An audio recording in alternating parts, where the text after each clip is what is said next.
drive this enemy out of your life.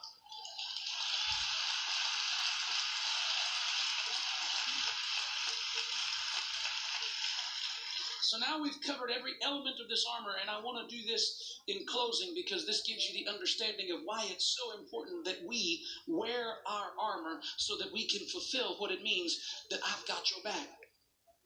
The head is protected, the heart is protected, your body is protected, the shield quenches all the darts, the sword drives the enemy out. But when you look at the armor of God, the whole armor, there's one place where there is no protection listed, and that's on the back. Now I need some volunteers. I need Jim and Tony and Ryan. That's the price for sitting on the family row. Get over here. I need you on the stage, Phyllis. Come on. So, why is there no protection on the back?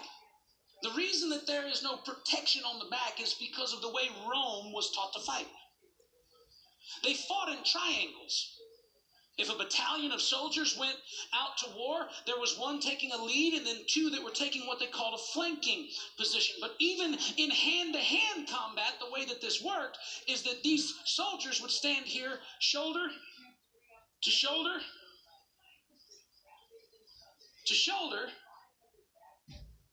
and they knew that they had a responsibility of fighting from this shoulder to this shoulder, sword in one hand, shield in the other, this shoulder to this shoulder to this shoulder, and doing all that they could to defend one another. The reason that there's nothing on the back is because the only way that any of these soldiers could get wounded is if one of his brothers were to turn on him, take his sword, and stick him himself. Now, church, I'm here to tell you, we are not real good at this. But we're pretty effective at this.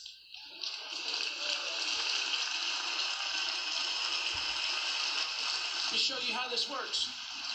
All right, I need all y'all to go to war. Go ahead. No, you stand shoulder to shoulder. Turn around, Jim. One who spent time in the army still needs orders. You're fighting. You're fighting. You're fighting your spiritual battle at work. You're fighting your spiritual battle in life. You're fighting your spiritual battle with your kids, and all of a sudden you get a phone call, and Jim says, hey man, I heard that this, and this was said the other night. Y'all keep fighting, don't stop. I heard that this was said the other night while everybody was at dinner, and I just want to know, is that how you feel? And you say, well, that's not really what was said. And then Jim says, well, let me tell you what I think about it. And he turns, he takes a sword, sticks you right there in the back with it. And now